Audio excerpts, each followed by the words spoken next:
Man, those short books, they add up.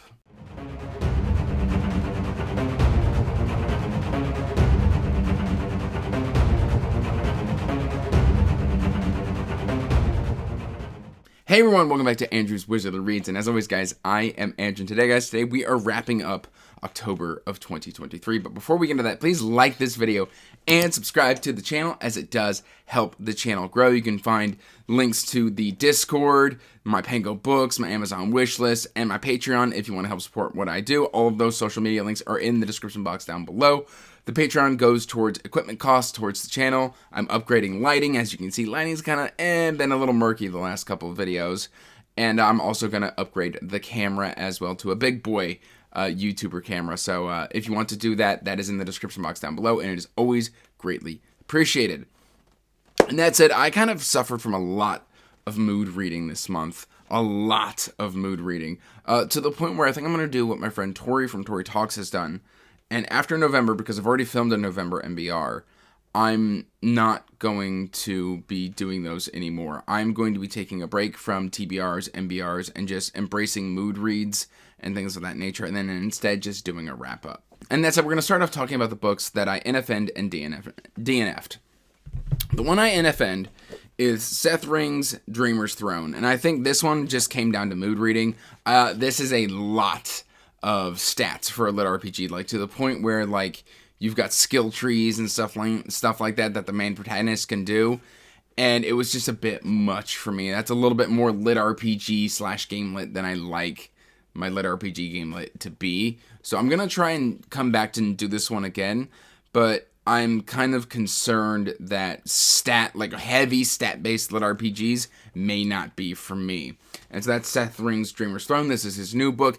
I liked the world. I liked the setting. I liked the concept. For me, it was just the stats. It was only the stats that turned me off from reading and completing this one this month. I got about 15 to 20% into it, and I liked everything. It was just kind of, I wasn't really enjoying all of those statistics and skill trees and everything that went into that. And then the one DNF I had was The Grim Hunt Book 2, Binding of Souls by Ryan G. Beatty. This could be just an expectation thing, because I read the first book and I liked it for what it was. It was very reminiscent of what I thought the Witcher books were supposed to be, because I played the Witcher games first, and then the Witcher books are nothing like the video games. And this is closer to what the video games were. Plays heavy homage to the Witcher video games, and I really, really liked that. I worked with the author. I kind of gave back some feedback, but right now, as it stands, I don't think this one is for me. And then moving on to the myriad of books that I did finish, I read the Murder of Roger Ackroyd by Agatha Christie out of this collection. This is Murder on the Orient Express, Curtin Poirot's Last Case, and then, of course, Murder of Roger Ackroyd. And I do have to say that I think the Murder of Roger Ackroyd is probably my least favorite Hercule Poirot book that I have read.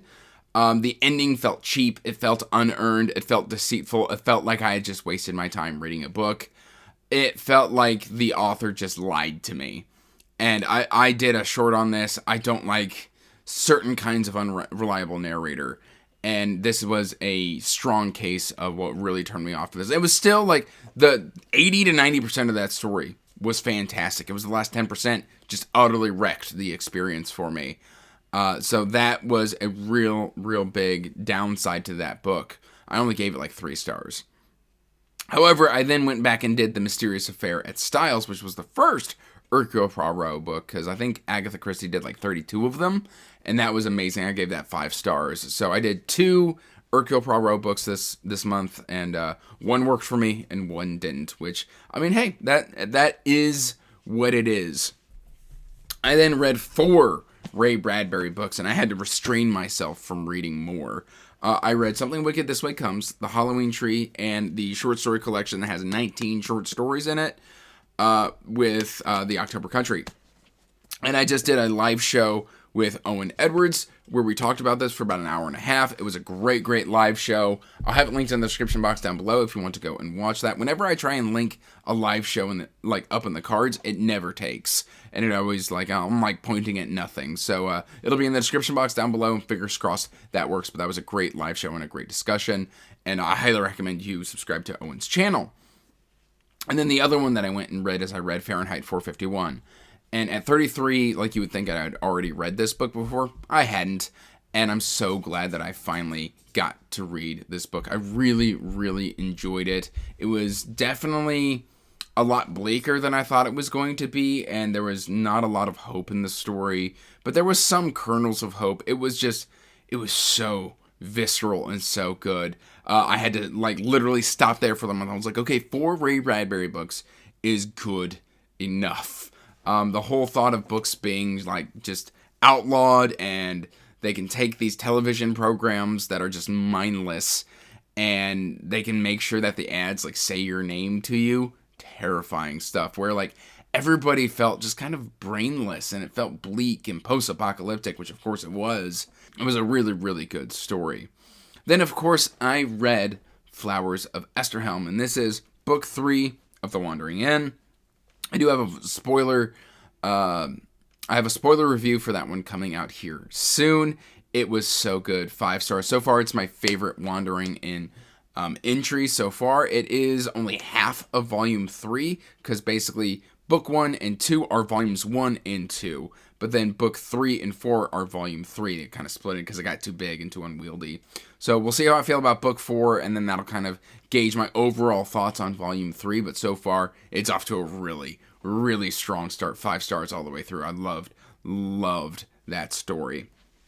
And one that I have been wanting to read for years and years and years is Firestarter by Stephen King. Now, this isn't going to be a top tier rated Stephen King novel for me, but at the same time, this was really, really, really good. I liked the flashbacks. I liked the kind of secret agent sort of thing. I had some complaints where, it seems like they were, trying to harness the mental powers of, what were the characters' names? Charlie. Charlie and Andy are the 2 main protagonists in this book. And essentially, Charlie and his wife Vicky, when they're back in college, kind of take place in this trial drug run with placebos and all sorts of stuff like that to make a quick $200 to kind of just hold themselves over because college is hard and expensive. And then things don't quite work out. They get these slight mental abilities, but their daughter Charlie develops some pyrokinetic abilities, and then the government agency in charge of running that trial kind of starts hunting them down. Vicky is killed, and this is basically a book on Andy and Charlie evading this government agency, all while trying to suppress her fire powers. I really, really enjoyed it. It's probably about a 4-star read for me. It's not top tier King, but it's nowhere near the bottom tier as well. It's no Cujo. I don't like Cujo. There, I said it. I don't like Cujo, but I like Firestarter. So there is that. Then I read probably one of my favorite books of the month. This is Mage Errant, book number 5 by John Bierce. And Siege of Skyhold, it starts out where I thought it was going to be, just this kind of run-of-the-mill Mage Errant book. So they've all been 4 stars, just kind of solid reads. And then the end of this book is just basically the changes of Dresden.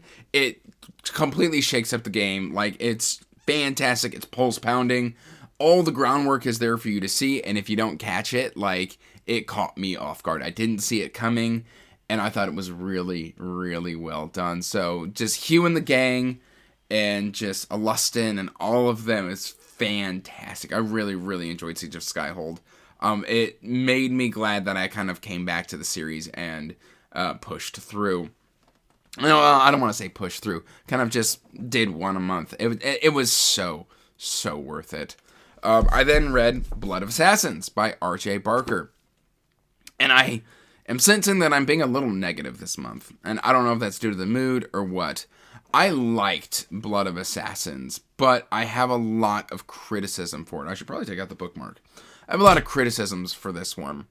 Because Gerton Clubfoot is the only character in the entire story who hasn't grown up. It's been 5 years since the events of the first book. And everybody else has matured, lived life, been through a lot of things. And so has Gerton. He's also lived life and been through some things. He's just incredibly childish in this book, which leads to 95% of all the situations that Gerton finds himself in. And it doesn't really make a whole lot of sense. that literally it felt like we withheld Girton's character growth until we could come back and put it on the page. So basically everybody else in the story experiences their character growth off page. They all grow up, but then we have to use the page count to watch Girton grow up, which feels a bit off. Basically everybody's telling Girton, hey, you're being childish. He's even telling himself, hey, I'm being childish. And he does nothing to change it until about right there. Like the very end of the book. So I still give this one 4 stars because it's really well executed. But the simple execution of making him immature with no real justification on why he is immature didn't really sit that well with me. And for that, I dock it a full star. But other than that 4-star read, it was still good. And I'm excited to move on to the 3rd book.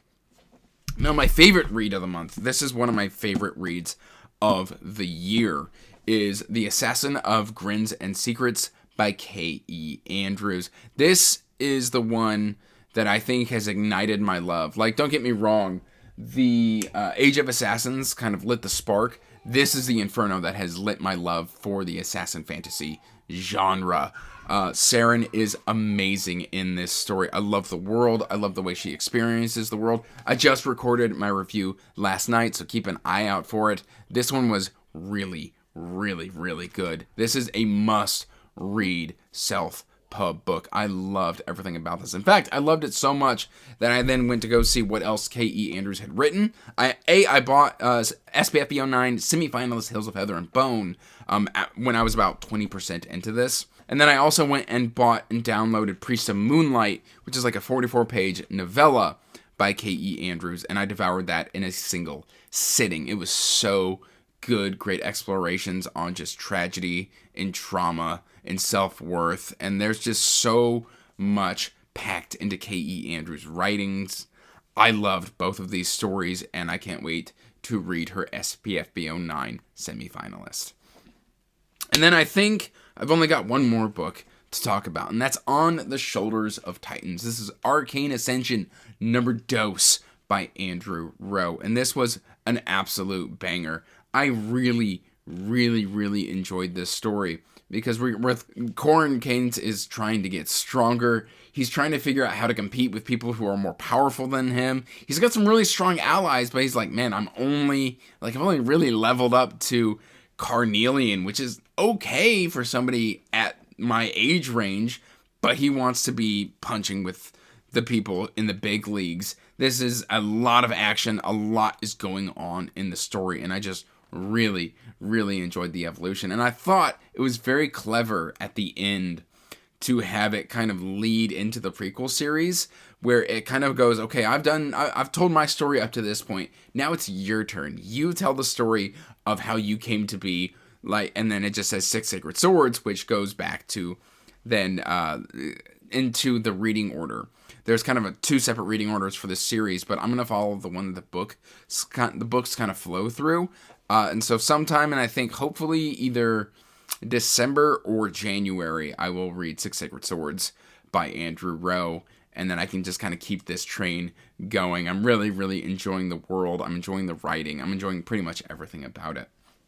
And then the last book that I have to talk about, I'm currently closing out the month with Winter Warriors by David Gemel, and I'm about 25% into this at the time of recording. It is the 29th, so hopefully I can finish this book up, and then that will help close out October of 2023 for me. I will tell you so far, this is probably my 3rd or 4th favorite Draenei novel. It's really, really, really good. Just shy of Quest for Heroes, maybe. So it might be my 2nd favorite. I don't know. We'll see. It's a bit early to call it, but I'm really enjoying the characters. It's, of course, using those themes of, like, older warriors past their prime, being sent out to pasture, but having, like, one last kind of battle or adventure, things of that nature. Really, really liking it. That's all I really got for you today, guys. Let me know in the comments down below what you read, what you think of some of my thoughts here, and we'll just have a good old discussion in the comments section. That's all I really got for you today, guys. So, till next time, peace out, stay magical, bye. And as always, I want to give a huge thank you to my patrons. And I want to give a special shout out to my top tier Wizard and Master patrons. Thank you, Nico, Aaron, Sharon, Scott, Mike, Chris, Leslie, Doug, Stitch, Twainy, Spyro, Sarah, and Chris the Bookaholic. Thank you so much.